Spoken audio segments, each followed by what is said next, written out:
Dans la pénombre des palais antiques, où le pouvoir absolu du pharaon façonnait les destins, il y avait une sombre pratique qui traversait les générations, la castration. Les hommes de grand potentiel, capturés ou choisis, ont été soumis à un acte de brutalité qui les a marqués à jamais, tant physiquement qu'émotionnellement. D'un seul coup, la lame a éliminé la possibilité de descendance, l'avenir dynastique et une partie essentielle de son identité masculine.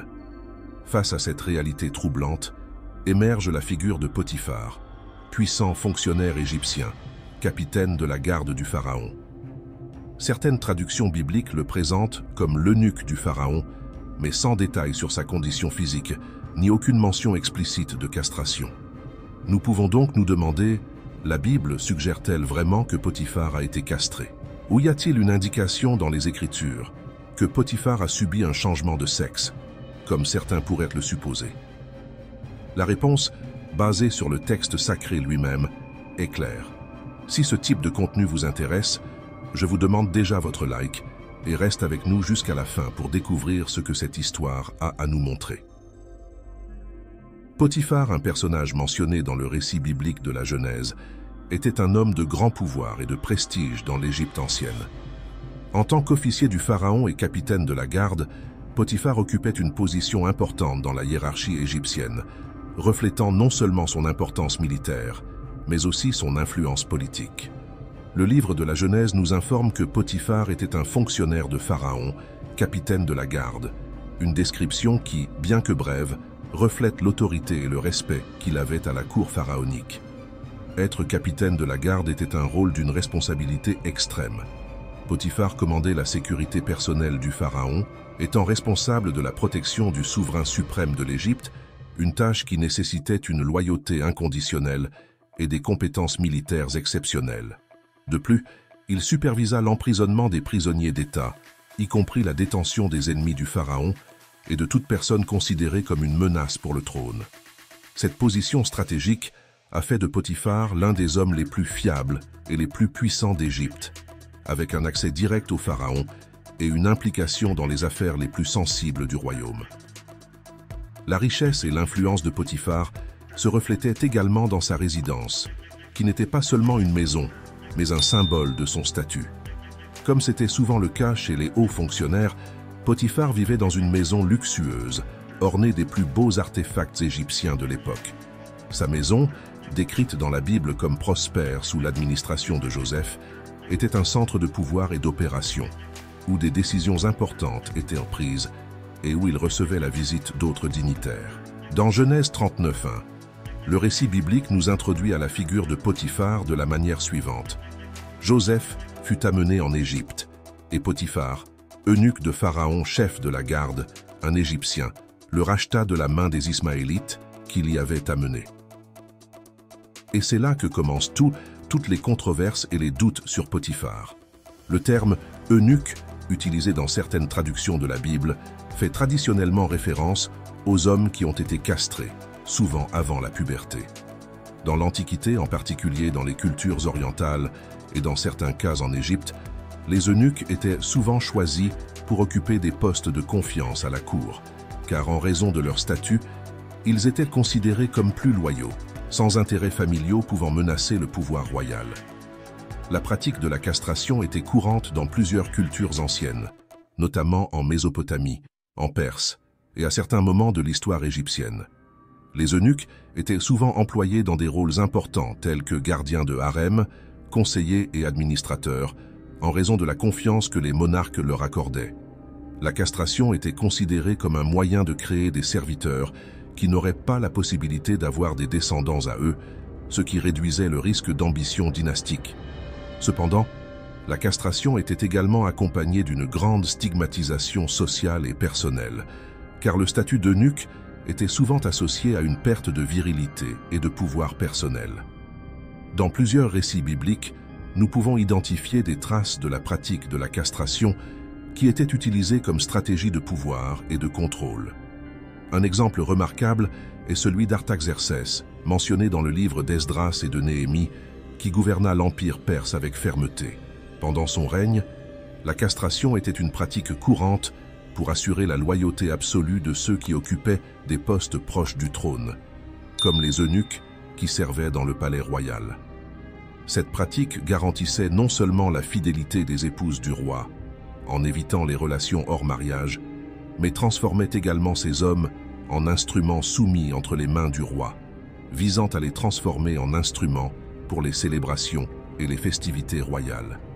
Pendant le règne du roi Nabuchodonosor, connu pour ses conquêtes impitoyables et son désir de consolider son pouvoir absolu, la mutilation des prisonniers capturés est devenue une tactique courante et terrifiante. Cette pratique brutale servait de punition physique et de moyen de déshumaniser et d'assujettir les peuples conquis, les dépouillant de leur masculinité et, par extension, de leur capacité à résister à la domination babylonienne.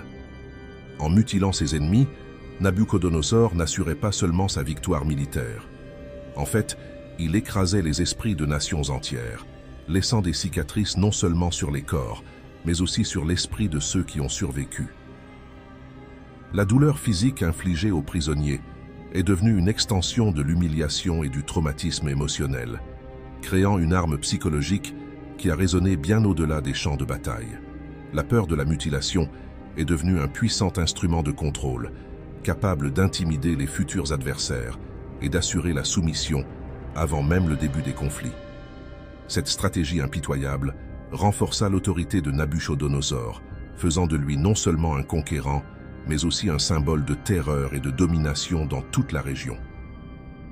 En Femundras Jutiota Avajapichesse, l'un des épisodes les plus sombres de l'histoire d'Israël s'est produit lorsque les forces babyloniennes, sous le commandement de l'impitoyable roi Nebuchadnezzar, ont assiégé et détruit la ville de Jérusalem, ce qui a abouti à la chute du temple et à la capture du roi Sédécias. Le règne de Sédécias commença à une époque déjà marquée par de grands défis.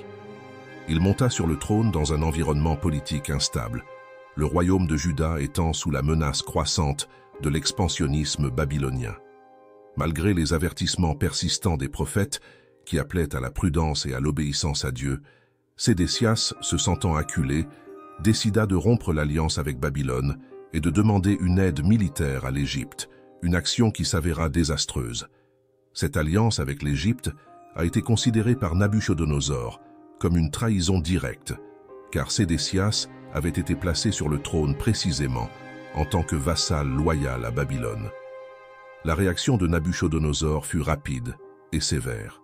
Il mobilisa son armée et marcha sur Jérusalem, déterminé à punir la rébellion de Sédécias et à écraser toute résistance.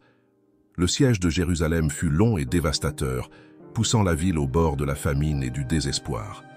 Finalement, lorsque la chute devint inévitable, Sédécias, dans un dernier acte de désespoir, tenta de s'échapper de la ville à la faveur de la nuit, accompagné d'un petit groupe de partisans. Cependant, la tentative d'évasion a été vaine. Les troupes babyloniennes capturèrent Sédécias dans les plaines de Jéricho et il fut immédiatement amené devant Nabuchodonosor pour faire face aux conséquences de son insubordination. Furieux de la trahison et désireux de faire un exemple du roi rebelle, Nabuchodonosor soumit Sédécias à un procès rigoureux, où sa sentence fut impitoyablement décidée. Dans un acte de cruauté calculée, le roi babylonien ordonna que les fils de Sédécias soient exécutés sous ses yeux. Non seulement ce geste a infligé une douleur inimaginable à Sédécias lorsqu'il a vu sa lignée anéantie, mais il a également servi à s'assurer qu'il ne resterait plus personne de la maison de David pour défier la domination babylonienne à l'avenir. Mais la punition ne s'est pas arrêtée là. Après l'exécution de ses fils, Sédécias a été soumis à une dernière et terrifiante mutilation. Ses propres yeux ont été arrachés, une façon de symboliser son impuissance et son humiliation totale. Aveugle et brisé, Sédécias fut fait prisonnier à Babylone, où il vécut le reste de ses jours en captivité, portant non seulement les cicatrices physiques de sa défaite, mais aussi le poids de la ruine de sa nation. Cet épisode marquant de l'histoire biblique souligne la brutalité de Nabuchodonosor et la réalité implacable de la puissance impériale de Babylone, qui ne tolérait aucune trahison et utilisait la mutilation comme un outil pour assurer sa domination et terroriser ceux qui osaient défier son autorité. Mais aujourd'hui, Le centre de notre vidéo est le cas curieux de Potiphar et Joseph. Si vous voulez une vidéo complète sur le règne de Sédécias, laissez-la dans les commentaires que nous ferons plus tard. Joseph était le 11e fils de Jacob, également connu sous le nom d'Israël, et le premier fils de sa femme bien-aimée, Rachel. Dès son plus jeune âge, Joseph se démarqua parmi ses frères, non seulement parce qu'il était le favori de son père, mais aussi à cause de ses rêves prophétiques qui laissaient entrevoir un avenir où il exercerait une autorité sur sa famille. Jacob ne cachait pas sa prédilection pour Joseph. Il lui a donné une tunique multicolore, un cadeau qui symbolisait non seulement l'amour spécial de son père, mais aussi une position éminente dans la famille. Cette tunique, manteau de distinction, alimentait la jalousie et le ressentiment des frères de Joseph, qui se sentaient ignorés et indignés. La situation s'est aggravée lorsque José a commencé à rapporter ses rêves. Dans l'un des rêves, il vit les gerbes de blé des frères s'incliner devant sa gerbe. Dans un autre, le soleil, la lune et 11 étoiles se prosternèrent devant Joseph. Les frères ont conspiré contre lui. Un jour, alors qu'ils gardèrent les troupeaux loin de la maison de leur père, ils virent Joseph s'approcher. Saisissant l'occasion, ils décidèrent de se débarrasser de lui. Initialement, ils avaient prévu de le tuer, mais Ruben, le frère aîné, est intervenu, suggérant qu'il soit jeté dans une citerne vide, avec l'intention de le sauver plus tard. Cependant, pendant l'absence de Ruben, les autres frères virent une caravane de marchands ismaélites en route pour l'Égypte. Judas, l'un des frères, proposa de vendre Joseph comme esclave au lieu de le tuer. Ainsi, pour 20 pièces d'argent, Joseph fut vendu aux marchands. Ces marchands ismaélites, qui commerçaient fréquemment entre Canaan et l'Égypte, emmenèrent Joseph vers le sud, en Égypte, une terre riche et puissante. Ce voyage, probablement marqué par la peur et l'incertitude pour Joseph, l'a éloigné de sa patrie et de sa famille, le projetant dans un avenir inconnu. Pour dissimuler le crime, les frères de Joseph ont tué un bouc et ont trempé la tunique de Joseph dans le sang de l'animal. De retour chez eux, ils montrèrent la tunique ensanglantée à Jacob, qui en conclut immédiatement que son fils avait été dévoré par une bête sauvage. Jacob déchira ses vêtements dans un profond deuil, et personne ne put le consoler, croyant que son fils bien-aimé était mort. Alors que Jacob pleurait la perte de Joseph, le jeune Hébreu a été emmené en Égypte, où sa vie allait prendre un tournant inattendu. Là, Joseph fut acheté par Potiphar, le haut fonctionnaire eunuque de la cour du Pharaon. Dès l'instant où Joseph est entré dans la maison de Potiphar, le récit biblique souligne que le Seigneur était avec Joseph, et tout ce qu'il a fait a prospéré. Au fil du temps, Potiphar s'est rendu compte que Joseph possédait des capacités exceptionnelles et que, sous sa direction, la maison de Potiphar était prospère d'une manière extraordinaire. Reconnaissant le talent et l'intégrité de Joseph, Potiphar décida de lui confier toute l'administration de sa maison, lui remettant le contrôle de tous ses biens. Joseph devint ainsi l'intendant de Potiphar, responsable de tous les aspects de la maison, des serviteurs aux ressources financières. La seule chose que Potiphar n'a pas donnée à Joseph était sa propre femme. Cependant, la prospérité de Joseph dans la maison de Potiphar attira l'attention indésirable de la femme de Potiphar. La femme, impressionnée par la beauté et l'habileté de Joseph, essaya de le séduire à plusieurs reprises. Malgré son insistance, Joseph resta inébranlable dans son intégrité, refusant de trahir la confiance de son maître et de pécher contre Dieu. Joseph répondit aux avances de la femme de Potiphar en disant « Comment pourrais-je commettre une telle méchanceté et un tel péché contre Dieu ?»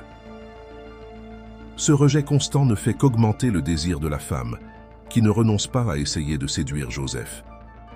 Un jour, alors que tous les serviteurs étaient absents, la femme de Potiphar en profita pour saisir Joseph et essayer de le forcer à coucher avec elle.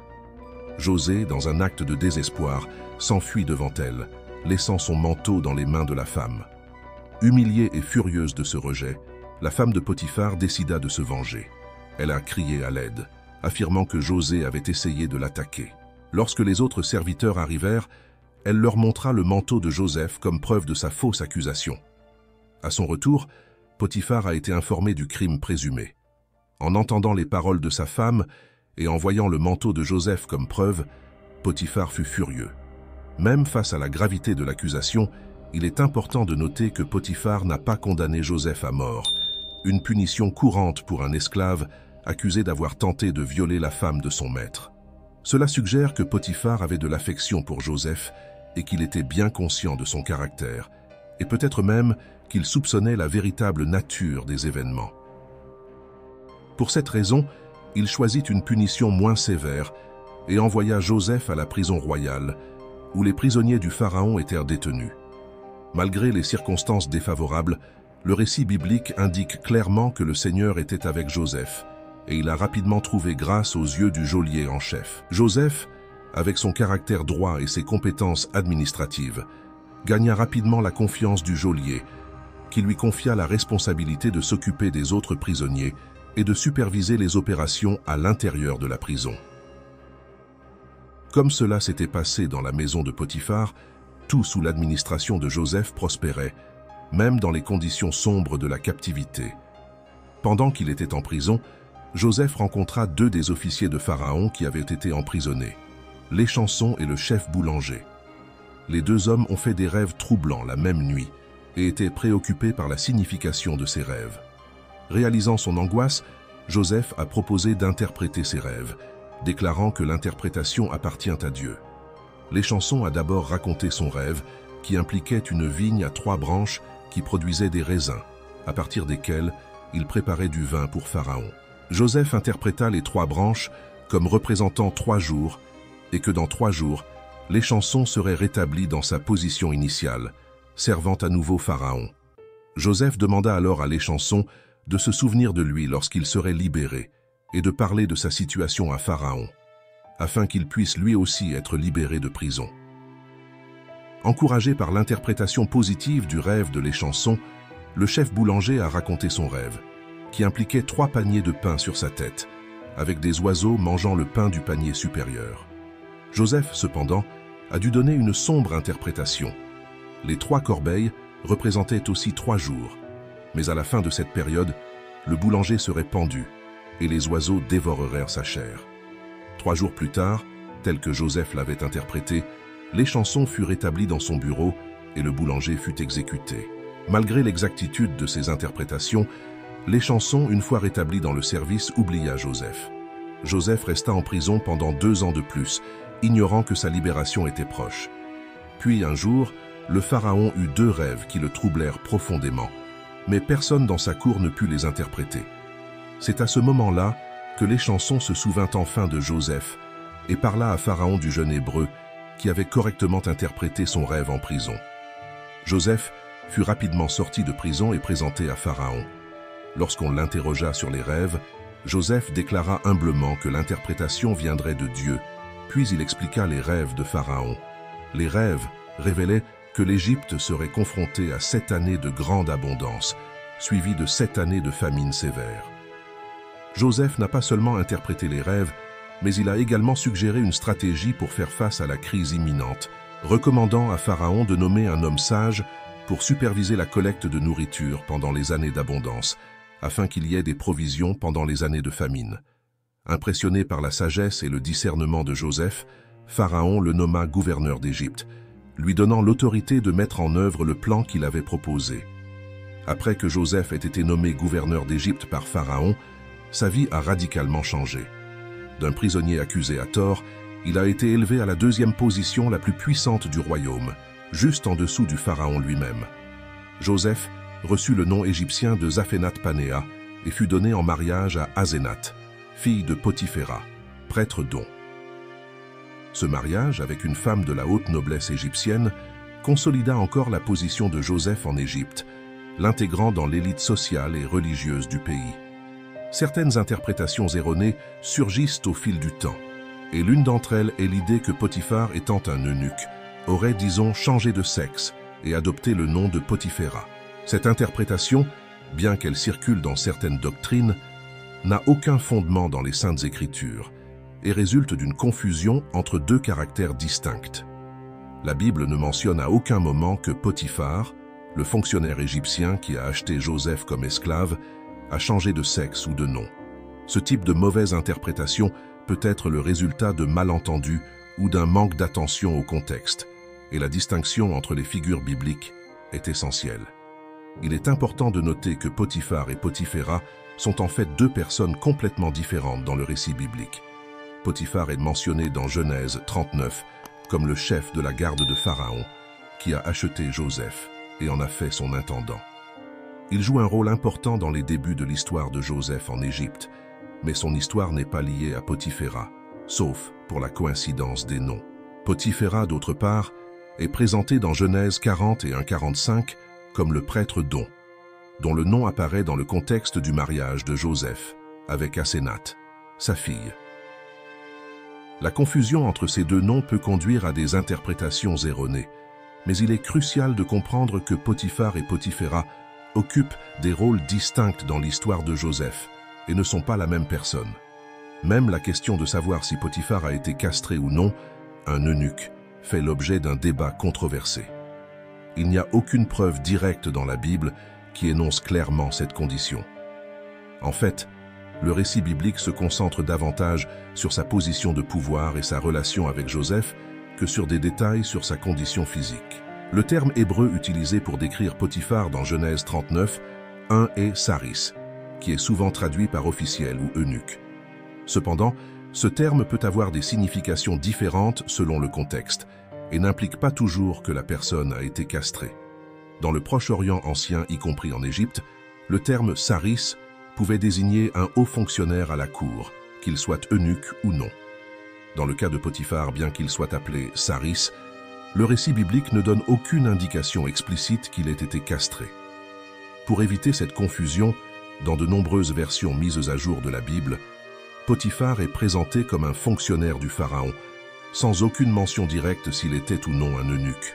De plus, le fait qu'il était marié à une femme, la femme de Potiphar, et la dynamique entourant la tentative de séduction de Joseph suggèrent qu'il n'a pas été castré, puisque dans la culture de l'Égypte ancienne, les eunuques ne se mariaient généralement pas ou n'occupèrent pas de postes de pouvoir impliquant des responsabilités familiales traditionnelles. Certains érudits soutiennent que le terme a peut-être été utilisé pour indiquer sa position élevée en tant qu'officier de confiance du Pharaon, sans nécessairement suggérer qu'il a été castré. Un autre facteur clé est de comprendre que, dans le contexte historique, la castration, bien que répandue dans diverses cultures anciennes, n'a jamais été utilisée dans le but de changer de sexe ou comme moyen de modifier l'identité de genre d'une personne. Au lieu de cela, la castration avait des fonctions très spécifiques, telles que garantir la loyauté et neutraliser les menaces dans le contexte politique et social, en particulier dans les cours royales, où les eunuques étaient souvent employés à des postes de grande confiance. Tenter de projeter des idées modernes sur l'identité de genre sur des pratiques anciennes déforme non seulement la compréhension historique, mais ignore également la véritable fonction de ces pratiques au sein de leurs cultures respectives. Dans le cas de Potiphar, toute suggestion selon laquelle il aurait subi un changement de sexe est totalement infondée et reflète une interprétation anachronique, sans fondement dans les Écritures ou la réalité culturelle de l'ancien Proche-Orient. En réfléchissant à ces questions, il est crucial de se rappeler que l'interprétation de l'Écriture doit être abordée avec révérence et soin, en reconnaissant le contexte historique et culturel dans lequel les textes ont été écrits. La Bible, en tant que parole de Dieu, offre des enseignements profonds et des vérités éternelles qui transcendent les changements culturels et idéologiques au cours des siècles.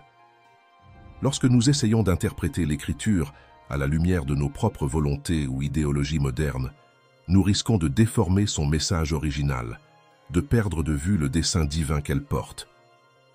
En tant que chrétiens, nous avons la responsabilité de vivre selon les principes de Dieu, même lorsque la société nous pousse à nous conformer. Il est essentiel que nous partagions le vrai message du Christ, qui n'est pas une acceptation aveugle du péché, mais plutôt une offre de rédemption et de transformation. Dans Jean 8:12, Jésus déclare « Je suis la lumière du monde. Celui qui me suit ne marchera jamais dans les ténèbres, mais il aura la lumière de la vie. » Pour en revenir à Potiphar, la Bible ne fournit pas d'informations détaillées sur ce qui lui est arrivé après l'incident avec Joseph et son arrestation. Le récit biblique de la Genèse se concentre principalement sur la vie de Joseph et les étapes cruciales qu'il traverse. De son arrivée en Égypte, en tant qu'esclave à son ascension en tant que gouverneur d'Égypte. Potiphar, bien qu'il joue un rôle important dans l'histoire de Joseph en étant le fonctionnaire qui a acheté le jeune Hébreu et l'a placé dans sa maison, disparaît du récit biblique après l'épisode de la fausse accusation portée par la femme de Potiphar contre Joseph. La nouvelle responsabilité de Joseph en tant que gouverneur était énorme. Il a été chargé de gérer la préparation de l'Égypte pour les 7 années de famine, qui suivraient les 7 années d'abondance, comme il l'avait prédit à partir des rêves de Pharaon. José, avec son intelligence et ses compétences administratives, a mis en œuvre un plan stratégique pour l'entreposage du grain pendant les années d'abondance. Sous sa direction, l'Égypte a récolté et stocké de grandes quantités de nourriture, remplissant les entrepôts des villes et s'assurant qu'il y avait suffisamment de provisions pour traverser les années difficiles à venir. Au cours de ces 7 années d'abondance, Joseph eut 2 fils avec Asénath. Le premier était Manassé, dont le nom signifie « Dieu m'a fait oublier toute mon œuvre et toute la maison de mon père », symbolisant le soulagement et la guérison des blessures du passé. Le deuxième fils était Éphraïm, ce qui signifie « Dieu m'a rendu prospère dans le pays de mon affliction », reflétant la prospérité que Joseph a connue, même dans un pays étranger. Lorsque les 7 années de famine arrivèrent enfin, la crise fut sévère, non seulement en Égypte, mais aussi dans les pays environnants. Grâce à la sagesse de Joseph, l'Égypte était préparée et il commença à distribuer le grain au peuple, le vendant en échange de l'argent. À mesure que la famine se propageait, d'autres nations ont commencé à se tourner vers l'Égypte pour obtenir de l'aide, car Joseph était devenu le sauveur de l'époque. Parmi ceux qui sont venus en Égypte pour acheter du grain, il y avait les propres frères de Joseph, qui, en raison de la famine en Canaan, ont été envoyés par leur père, Jacob, pour obtenir de la nourriture. Quand les frères de Joseph arrivèrent en Égypte, ils ne le reconnurent pas, car c'était maintenant un homme puissant, vêtu comme un noble égyptien, et parlant par l'intermédiaire d'interprètes. Joseph, en revanche, les a reconnus immédiatement, mais a choisi de ne pas se révéler tout de suite. Au lieu de cela, il décida de tester ses frères pour voir s'ils avaient changé depuis le moment où il l'avait vendu comme esclave. Joseph les accusa d'être des espions, de prendre Siméon en otage et d'exiger qu'ils amènent son jeune frère, Benjamin, comme preuve de son honnêteté. Désespérés, les frères retournèrent à Canaan et, après quelques hésitations, retournèrent en Égypte avec Benjamin. Quand les frères revinrent avec Benjamin, Joseph organisa un festin pour eux, mais garda toujours son identité secrète. Puis il plaça secrètement une coupe d'argent dans le sac de blé de Benjamin, et en accusant les frères de vol, il projeta de garder Benjamin comme esclave. C'est alors que Judas, le même frère qui avait suggéré la vente de Joseph des années plus tôt, supplia Joseph de devenir esclave à la place de Benjamin, afin de ne pas causer plus de douleur à son père, Jacob. Ému par le sacrifice et le changement de cœur de ses frères, Joseph ne peut plus contenir ses émotions et révèle enfin sa véritable identité. Il pleura devant eux, les embrassa et leur pardonna ce qu'ils avaient fait. Joseph expliqua à ses frères que, même s'ils avaient de mauvaises intentions, Dieu avait utilisé leurs actions pour le bien, pour sauver de nombreuses vies. Il leur demanda ensuite de retourner à Canaan pour chercher Jacob et toute sa famille et de déménager en Égypte, où ils vivraient en sécurité et auraient tout ce dont ils avaient besoin pendant le reste des années de famine. Jacob, en apprenant que Joseph était encore en vie, fut extrêmement heureux et décida de déménager en Égypte, où il fut reçu avec honneur par Joseph et Pharaon. Ainsi, la famille de Joseph s'installa dans le pays de Goshen, l'une des meilleures régions d'Égypte, où elle prospéra et se multiplia. Si vous avez trouvé ce contenu informatif et inspirant, abonnez-vous à la chaîne et activez les notifications pour ne rien manquer de notre futur contenu. Partagez vos réflexions et vos expériences dans les commentaires ci-dessous. Nous voulons avoir de vos nouvelles. Et rappelez-vous, chaque petit changement peut faire une grande différence dans votre vie et dans votre marche avec Dieu. Câlin et restez avec Dieu.